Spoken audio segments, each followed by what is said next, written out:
This computer. Hey y'all, hey Street Voice. I'm with David Graham. It's the day Hello. before Thanksgiving. David, welcome. Thanks for being here. So stoked to see you. It's been, like we just said, 30 freaking years or something, dude. It's been a long time. Thanks for having me. It's nice to be here. Yeah, and welcome. And it's, we met again because of the mural unveiling, but I wanted to start with how we met 30 odd years ago. And it wasn't San Francisco. We knew each other via the whole Blues Traveler Spin Doctors thing. So you want to kind of tell me a little bit about that? Yeah, well, we met in the scene, and I mean, which I like to draw a parallel between the New York sort of birth of the part of the jam band scene is sort of equivalent to the Seattle thing, where you had all of Blues Traveler and I believe Chris Gross, who's better known as Chris Barron, and I believe Trey, all come from Princeton, New Jersey. So all those guys, or at least the Traveler guys and the Spin Doctor guys, Chris made their way to New York. And I happened to be going to Columbia at the same time that they were all starting out. So we were all young misfits on the streets of New York, and all Blues Travel and the Spin Doctors, and many of those bands from that scene found success, which is amazing for bands to find success. Period. And then for all of them who were friends to find some success. But before that success was found, they really built their strength in New York, both Spin Doctors and Blues Traveler. And I went on to manage Blues Traveler for a while, and love those guys. Love the Spin Doctors, and I think those bands, as well as I, feel a kinship with all the other bands that were, Fish, and at the time, I guess locally it was more like God Street Wine, and I don't even want to Okay. go It's okay. down that So road of trying to remember all the bands. let's go down the road of how, isn't it interesting how all of that jam band stuff is parallel to like the guy behind me here. Yeah. Those were just a bunch of kids goofing around playing music, and Right. everybody knew everybody, and all these little bands started popping out of the thing. And and obviously your dad is Bill Graham, and he had a big part of why these kids like this guy, found an avenue to do their thing. Yeah. God bless your Well, dad. no, thank you. Yeah, I'm with that. Yeah, I mean, obviously, the stuff he did with the Dead was, I mean, there were, my dad liked to say it was actually in a weird way. I mean, I'm not drawing parallels between me or him or the New York scene of the Dead, but there are parallels in that he would often say that he was born in 1965. Along with the Dead and the Airplane and all the Fillmore and all of that. And, I went to New York at a time when I was very young. So it was a, if not a rebirth, a change in life for me to happen upon the New York scene. I mean, I believe the Spin Doctors played their first gig ever in the basement of the fraternity, which I don't know if I was president at the time, but I was a member of the fraternity, which I believe the Spin Doctors might have played their first gig. And it was like, that was 89, right? 88. Yeah, exactly. So we're more than 30 years ago. So, yeah, but the parallels and many of the bands from that scene have some piece of the Grateful Dead. Like it might not be overt, it might not be totally musically, but a lot of those bands, clearly Traveler, clearly Fish, Spin Doctors bit, had a feel, if not musically, that they're at least part of their fan base were Grateful Dead fans. Oh yeah. Yeah. And and let's fast forward into now, and how I just ran into you again, not ran into, I mean, I was stoked to be there. I'm changing the background so we can have a peek at the beautiful mural It was amazing. that we unveiled, or you guys unveiled, sorry. Hang on. It's in here. I know it's in here. Sorry. Keep going. It is an awesome mural. It made it a lot easier that it was a good mural, because if it was bad, it would have been a lot harder to. What if it sucked, dude? Yeah, I mean, it could have gone, it could have gone either way, but thankfully the artist was incredible. Here we go. So was Lisa. There you go. Let me get out of your dad's way here. Yeah, boy, that really does pop off the screen. Yeah, it's beautiful.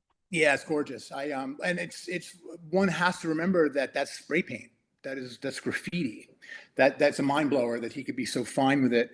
So yeah, this woman named Lisa Brewer came to us, and us meaning the Bill Graham Memorial Foundation, which my brother and I are on the board. And so my brother and I worked with mainly Bonnie Simmons and Rita Gentry from the foundation, and we worked with Lisa, who came to us because she got some money from the city of San Francisco, and she does murals in general around the city, and then came to us wanting to immortalize our father Bill, and we were thrilled at the prospect of doing that. And so we started sort of meeting via Zoom for about a year, and she brought on this fellow named Wes Marks, who is incredible. I mean, as you can see, as evidenced by what you're looking at, it's an amazing result from. Now, of course, we we discussed this a lot. We discussed the concept. We discussed the content of it, and we would like to think that we had we participated in the concept, but for the most part, it seems as though Wes sort of led us down a road that we thought we were forging. So it was great.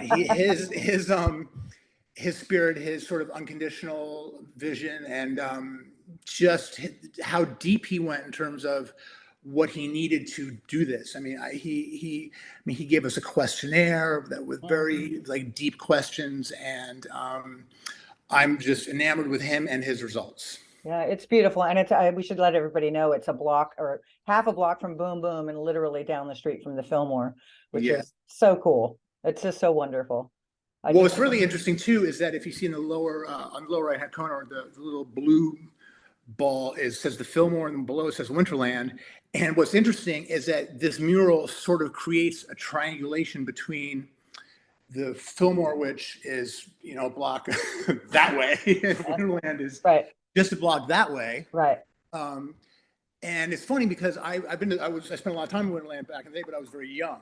So I thought that Winterland was like 5 blocks away. And so it was really funny to sort of get through to the fact that it's just right there. So what's weird is my first concert at 16 years old was the Sex Pistols at Winterland. Oh my, you were there. Wow.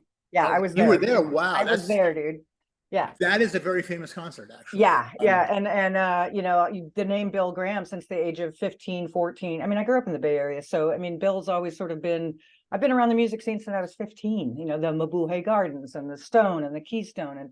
And I'm just so grateful that I'm speaking to you at this moment, and this whole, I got teary-eyed at the thing, and the whole thing of survival and getting through things, and this full cycle that's coming around where I'm looking around and I'm hanging out with like Ben Fong Tourist again, and I went to SF State and he was my teacher in 1980, whatever it was, so I love his face a lot. They've got that new Rolling Stone thing out, right? I've seen his face quite a bit. That's fun. Beautiful. Ben's a dear. And Joel Sullivan, I just saw on Sunday at Amoeba. So I just love the fact that I almost feel like it's all Bill's children, or sort of like, I mean, you for reals.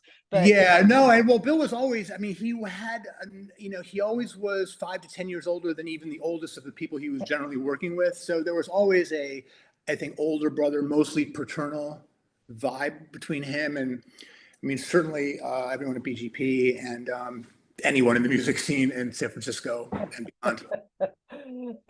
So tell me, I wanted to ask, let's say full circle, your connection with San Francisco. Like, did you? I'm not really sure where you grew up, or I'm putting. That's an awesome photograph. Yeah, Thank you, Michael Zagaris. This is probably thank you. This is going to be the cover, of the winter edition, I think. Oh, really? Because that's an epic photograph. Because it's the winter edition. It's the winter edition. Awesome. Yeah, that actually to this day remains my favorite rock and roll concert ever. Thank you, Michael Zagaris.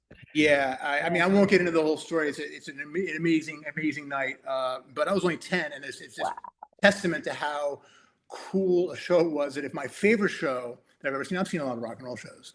And been on tours and all that kind of stuff, but that singular event remains the best show I've ever been to. I have a curious relationship with the Bay Area because I did not go to school here. I went to all schooling on the East Coast, and it's just a result of my folks' divorce settlement. There was sort of very regimented time I spent, so I spent less than half my time out here. Yeah. But I do consider it home as well. I currently live and have lived most of my life on the East Coast, but I do consider San Francisco. I was born in San Francisco, and I've had enough experiences here where I feel very interwoven into the scene, but yet I consider myself an East Coaster. Just What's your where are not that you have to give me the details, but you're on the East Coast now? Sorry, yeah, I live in Pennsylvania right now, and I went to my mother. oh, Pennsylvania, right on. You must see John Popper a lot. I see John Popper with some frequency. Yeah, John. Well, John for a while lived in Quakertown. He's now back out west, I believe. Yeah. And but John remains a good friend of mine, and I mean, always really obviously I love Traveler a lot. Hey, John. Hi, John. And John is just one of the more unique individuals ever known, and he's a gas. But yeah, so I have I'm actually one of those people, and I think there's probably many of them who are very much torn by the East-West thing. I love just the culture, the speed, the sort of way, just the way things go on the East Coast. But there's an element to the West Coast that's, well, first of all, the geographic and physical beauty of this area is on a different level. Yeah. So it's great to be on currently in California. So yeah, well, we're glad to have you.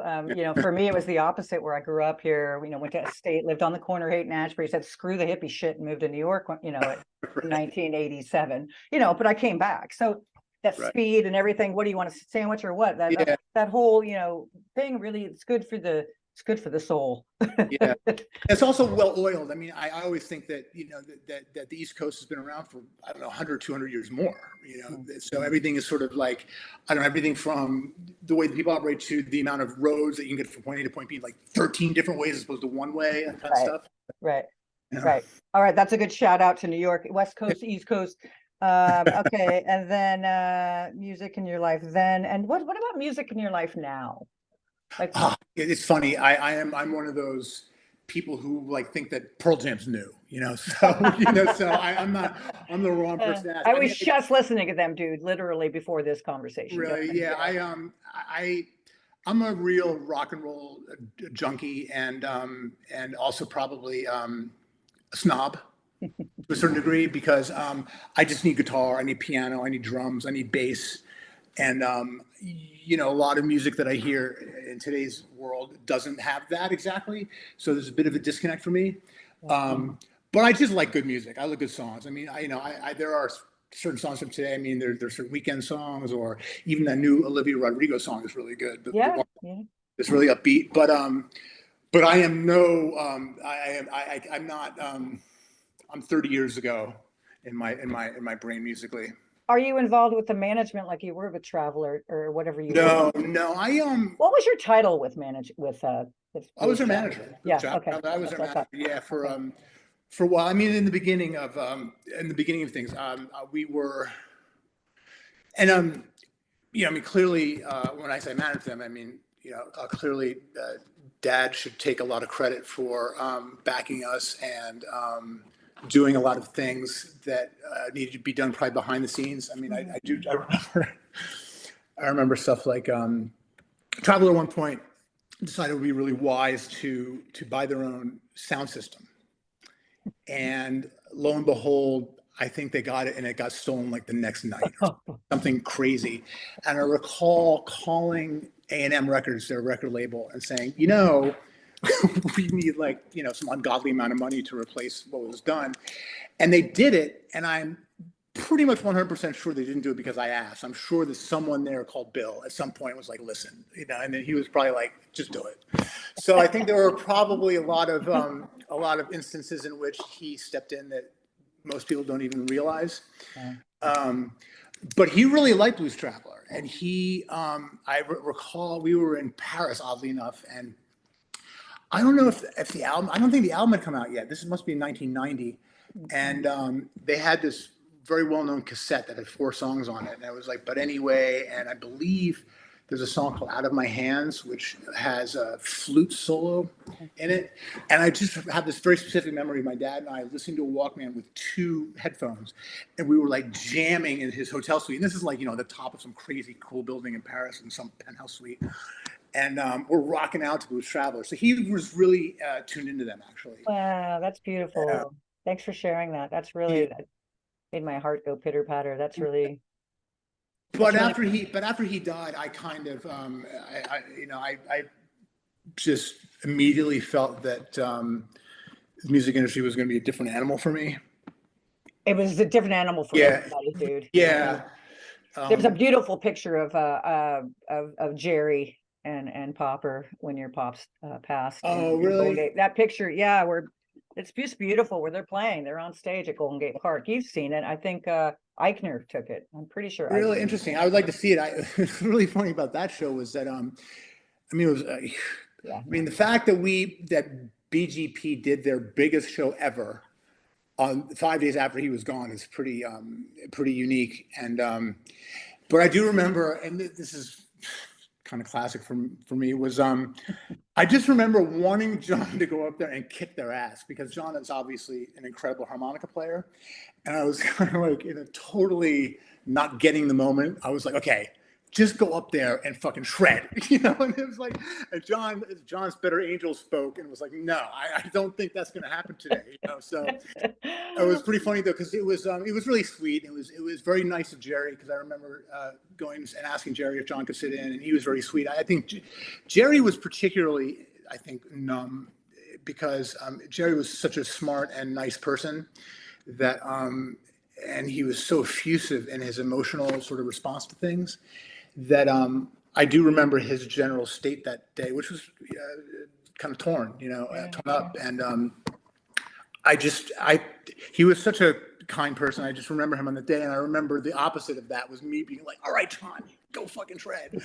So I'm glad he didn't, and it was very nice to see John with the band for sure. yeah. So here we go. So that's a beautiful area to sort of segue into, the music scene did change when your dad passed, in my personal opinion. I just, well, it has changed no matter why, but I think your dad passing, and then of course digital, the Yeah. technology and all of that. But that's one of my questions here is, I mean, you don't live here, you're not here all year, but the music scene here, I don't know if you've tried to go to any shows while you're here or anything, but I mean, it's changed. I mean, God bless the Fillmore's still there, we still Right. have the Independent, but like Hate Street, like the Deluxe closed, there's nothing going on. And because this is the Hate Street voice, it's really sad that we don't have some sort of music scene or vibrancy. Or I guess what I'm asking is just in general, your take on where music is, like even in New York or in Pennsylvania where you live, or where are we? Is there hope that there we can't go backwards like your dad, who I'm pointing Mm. out right now, but is there an area where people can gather like we used to do in New York at Nightingales, for Christ's sakes? It does seem like the level of congregation below the Fillmore, the smaller places, I don't feel a lot of them having great quality bands. I mean, I think there's a lot of reasons for it. Back in the day, again, there were a lot of just instrumental bands, and I think the way that people sort of quote make it now is different. You could have a YouTube video, you could have a thing. One person can be on their computer and sound like there are 100 pieces in whatever they're doing. So I think that there's a lot of it's not as sort of narrowed the way it used to be back in the day. I mean, as far as relatively bigger concerts go, it's just become homogenized. It's just become the same thing over and over. And I've experienced this on a couple of sort of different types of projects, but it's led me to the same conclusion, which is people don't like to play with each other the way they used to. I don't mean like literally play, but that was part of it. But like just people don't necessarily managers and promoters back in the day, there was sort of a sense of brotherhood and sort of connectivity between everybody. But I think now there's no individualism to each city. I think that's a big thing. And while I think it's cool, outfits like Live Nation are, there to support live music, I think the downside of that is that by sort of collecting all of those markets into one thing, you lose the specific connection that a promoter had to his or her specific city. Like Bill knew San Francisco. Right. He knew where to put a band. He knew what the people wanted. He knew the people literally. And so I think that's a big, or how to advertise a show, and so I think that by catering to the local people and having a connection to people makes you do the things that Bill did, which was do things that are nice for the fans, and so they're what he would call a hit for the fans. So you don't see unique stuff anymore. You don't I see. have a fantasy, a secret fantasy of once a month. Billy Cohen and I talk about this every once in a while. And the Milk Bar is not the venue. I don't want to poo-poo any venues because if people see this, God bless Milk Bar, they're trying. But Right. once a month where it's like people like Billy Cohen and Eric McFadden and all the people that I know that are sort of my age, between 40 and 60, in that wheelhouse, they're really hungry for what I'm freaking talking about. Right. It could be, from 6 to 10. It doesn't have to be the late night concert bar thing. I mean, it could be just, a speakeasy kind of vibe. I'm in the Haight area or something. So I'm just I don't know why I'm telling you or sharing this with you. No, I think I there's a miss good it. point. I think there's a good point to that. I think that generally speaking, the people who can do that easily, meaning the bigger promoting outfits in the country and or cities, could have places like that, but because I think in their minds it's short dollars, you know what I mean? It's not going to be something. It's not going to be something that is a. But in my mind, and this is something that was very true back in the day. I mean, Bill had clubs. I mean, we had Wolfgangs in the mid '80s, and that was seen as okay. If a band comes to Wolfgangs, then well, he's going to come back and they'll play the Fillmore, and then when they play the Fillmore, they'll play the Warfield, then the Greek, and then the Coliseum, and then Dan the Green or whatever. And so there was an actual literal business reason to have a club, because you will now and I think what you're even talking about is even going even on a not lower in terms of not as good, but lower, smaller level. Right. Which if I was a local promoter, I personally would definitely have a couple of small rooms, because it's a great way to, now again, assuming you had a big enough staff and all that good stuff, but I kind of don't understand why, and I think that's part of what happens when you have a Live Nation collecting all the promoters into one thing, and the bandwidth for anyone to do the small place in a specific city becomes a lot less possible.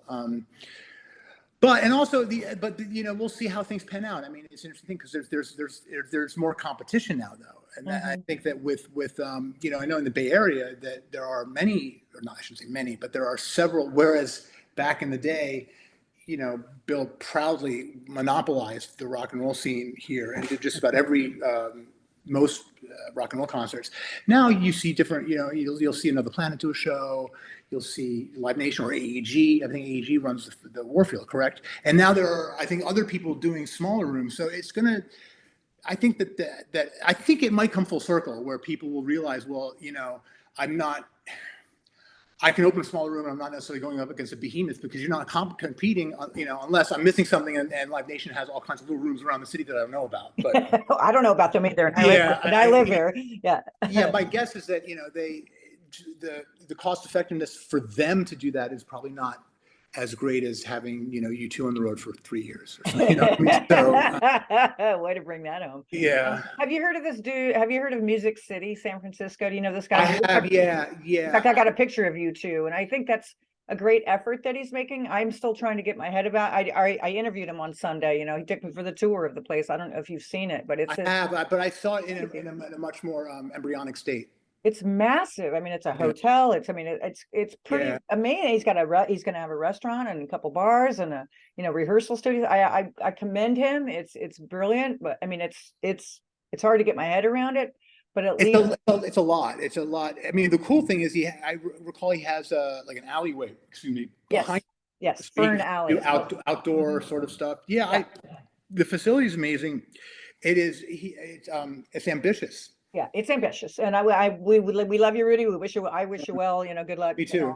I mean, his heart's in the right place. I think that I just don't have my finger on the pulse of having that many elements in one place, and whether or not some of those elements are actually going to be attended the way. Last time, I mean, it is really cool what he's doing. I think he's trying to service a lot of different people, and I think I think his heart's in the right place in that regard. I do. And that I mean, last time I was there, it was rehearsal spaces and recording spaces and performance places, all of which are really cool. And if he can pull it off, I mean, Mazel Tov, that would be awesome, because it's a great concept. I have no finger on whether or not, say, there are that many people who will fill the rooms. Yeah. I'm going to interview Michael Zagaris, who took this fantastic photo behind me as well, who lives around the corner. He lives he's lived in the Haight for almost 40 years, I think. So did not know that. And I see him all the time. What a guy, man. Football. I mean, Michael's awesome. He took this photograph. He also took another, I think, world-class rock. I mean, most of his photographs are world-class. I was like this big back in the day, and I recall him doing a photo shoot with me in the Philadelphia Phillies at a Giants game. And for me, because I grew up near Philadelphia, I was just beyond. I have a picture with Greg Lazinski, who was a famous Philly. They called him the Bull, and I mean he's like 10 feet taller than I am. It's great. It's and I think Michael took those, and Michael, well, he has one of the other great rock and roll photographs. I think that's a great rock and roll photograph, where I think he was in the top somehow of Wonderland, shooting down on the Who, and I think Townsend threw up his guitar, and all the fans are reaching up for the guitar, but they look like they're reaching towards him, but the guitar's coming towards them also. It's just like this next level rock and roll photograph. See, I love Michael, and it seems though he shoots just everything I've seen him shoot in rock and roll has been black and white, and for me, that's just such a classy way to present it, because I don't know, somehow it makes you focus more on the content or something about a black and white photograph. I'm the same. Yeah. I completely concur. All right, and I know we got a little time limit here, so we've done a half hour. I wanted to mention this whole thing about talking about how is music going to survive? How can we keep that sort of roux, or that the mojo of old school shows like the one behind me in San Francisco, let alone communities everywhere. And it's about survival, which leads me to the apple and the story of the apple with your dad, and that whole idea it's such a beautiful sharing. Yeah. And it really, we don't have to go into the root of the story, but the fact that they were there every time you go to the Fillmore. Yeah, well, I mean, I mean, just the mural, the concept of the mural is that around the border of the mural are apples that are growing, and inside of the apples are all of the benefits he did that are very well known. And so the concept was that Dad sort of gave back. He stood up for his community. He recognized the needs of the community and society in general, and participated in some really next level benefits. And that's who he became. I mean, towards the end of his career, they think BGP was up to doing like 300 benefits a year, because Bill had a sort of policy that if you had the talent or you had the band, that he would produce your show for free. Mm. And I'm sure in many, many cases he ended up booking the shows or at least participating. One of my favorite stories is the guys who ran a peace walk from Leningrad to Moscow in '87 called him like in the middle of this march, like in a few weeks they were going to be in Moscow. So like, hey, can we do a concert in Moscow? And of course, Bill's like, sure. So he got like the Doobie Brothers and Santana and Bonnie Raitt and James Taylor in what seemed to me to be like a blink of an eye. And so he would do this, so inside the apples are all the benefits. But the thing with the apples that struck me was that it was a tradition at the Fillmore that he would have a barrel of apples at the top of the steps, and that they were free. You can take an apple. But none of us knew why. None of us knew why it was apples or why he did that specifically. And in the course of doing a museum tour of his career that we did in sort of the end of the 2010s, Bob Arsotti and Bonnie Simmons from the foundation, but mostly Bob, I think, tracked down this fella who, I won't get into too much detail, but someone who was with our father during this trip, escaping Nazi Germany and going to America vis-a-vis marching through France to Lisbon. At one point, they were in an orphanage in France, and he was amongst a lot of kids, some older, some younger. And everyone was hungry. These are kids who are escaping Nazi Germany. It's not like there's food abundantly everywhere, and it's a very gnarly and nasty experience. So Bill would, at night, go out into apple orchards, and he would go and he would fill his shirt up, with apples, and he would bring them back to the kids, and the kids would scarf them down. And Ralph Moratz, this fellow's name, said, they were absolutely red apples. And when we all heard that, we were like, our jaws hit the floor, because a few decades later, when Bill becomes in rock and roll, which is a very curious thing for him to do, given his background, was like, yeah, I'm going to give apples away, because he had a built-in empathy for the people because of what he experienced. So, and I'm sure he looked at some of the hippies crawling into the film and was like, "Oh God, that guy needs an apple," you know. So, so I think that he took it upon himself to try to take care of everyone. And probably yelled at the guy for putting the pit on the floor, right? Yeah, Like, some hey, right. hey, Yeah, pick up yeah, your trash. yeah. Hey. Well, everybody has to. If you didn't get yelled at by Bill, it's somehow you haven't met Bill. You know, everyone seems to have the one time that they heard, and it's almost like a badge of honor, really, that if you got Yeah. yelled at by Bill, you were Rita part of did the. a brilliant, Gentry did a great job of collecting some of those stories in her book. Yeah, Yeah, yeah. God yeah. bless Her her. book is great. It's Before I forget by Rita Gentry. Yeah, Is it's really. brilliant. It's Yeah. wonderful. So, okay, David, so the Apple survival, and then what's next for you, like in 2024? Do you have any sort of thing like in what's coming up for you? Or Not really. Which which is for me, great. No, it's I'm good. It's good. I mean, it's what's remarkable is that our the awareness of Bill has grown since his death, and that has been very pleasurable because I mean, obviously he's me and Alex's father, and we love to see that. But meaning it's incredible that I do spend my time still representing him and doing things on his behalf or with the foundation. And it's really cool because, and in part, this relates to what we were talking about, that I think that, the museum tour sort of, this is Herbie Green's picture. yeah. I think the museum tour raised awareness, but I also think that because concerts have become homogenized and people have sort of not necessarily the greatest experiences anymore because there's no like dad just brought a lot of flavor to a concert. He brought a lot of care for people, and a lot of people have negative experiences at concerts, and that wasn't the case at Bill Graham concerts. And I think that so you'll hear like I think I recall like James from Metallica going on Howard Stern and being like, Bill would never accept this. Like say the price of tickets, for example, this whole ticketing kerfuffle that's been going on.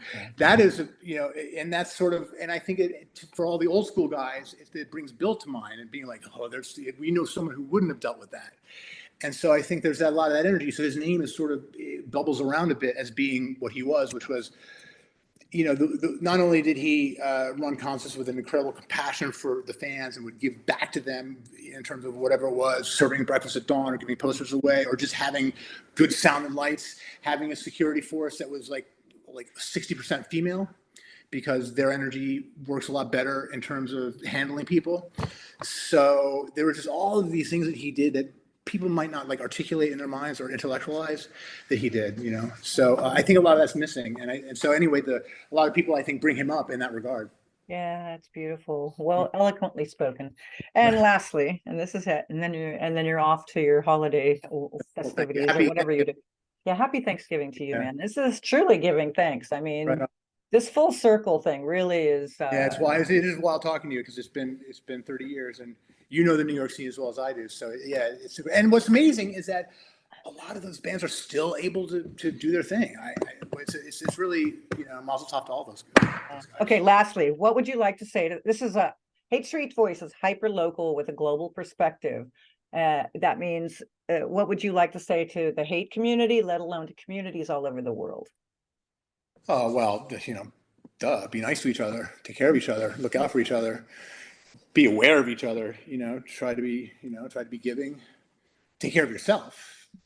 First of all, and then like they say in airplanes, put the mask on so you can take care of yourself, so you can help others. Well, I think I would just wish that everyone takes care of themselves and their brothers the best way they can, and bring a little niceness to the world because there does seem to be a lot of acrimony in general between all the stuff that I won't mention because I don't want to politicize anything, but I think just just notch down the aggressiveness and notch up the awareness. Dance and have fun. And have positivity, but also take things seriously when they need to be. Be happy, go free and frivolous when you can, but also be responsible all the time for making sure nobody's having trauma or difficulty.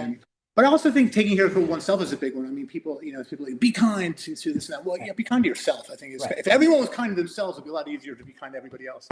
Well, also, and I think music is a through line. I think music, like I said, I saw the Sex Pistols at Wonderland when I was 15. My mom was dying of cancer, and that show really music all my life has been this healing thing. I mean, it takes you out of your damn brain for 2 hours or whatever it is, and you just, the band takes care of it for whatever length of time. Right.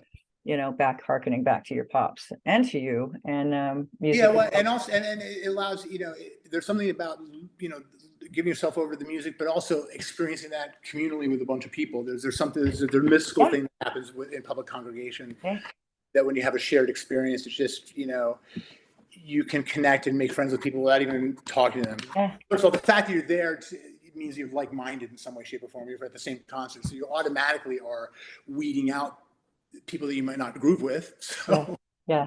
And you're ready for the thing to happen, no matter what that is. If it's your dad coming down on a joint on, on New Year's Eve or whatever it is. And it allows you to have connectivity without, talking about, the president or the government or something that, like, we all know, but isn't a positive, amazing experience. But music, for the most part, you're there because you like the band and you want to be there, and there's a certain amount of positive energy that's going to happen. So to share that is great, because you're skipping a lot of intermediate points. Yeah. Well, thank you so much. I love you so much, and I love you too. Thank you for you. Yeah. All right, good to see you all. Well, now that I'm out here a bit more, so hopefully we'll run each other. Cool. Yeah, let's stay in touch. Let's get some music going, dude. Yeah, there you go. And Hate Street rocks. I haven't hung out there a lot, but it's Hate Street should survive and thrive. So yeah, I mean, hey, if you're, I don't know how long you're in town. Next time you come out here, come to the Hate. I'm like the freaking. I mean, I've lived here forever. Right on you. Well, I'll do that. I'll get in touch and we'll walk the streets. That'd be great, man. That'd be awesome. I love you, David. Thanks so much. Happy holidays, man. Take care. Peace.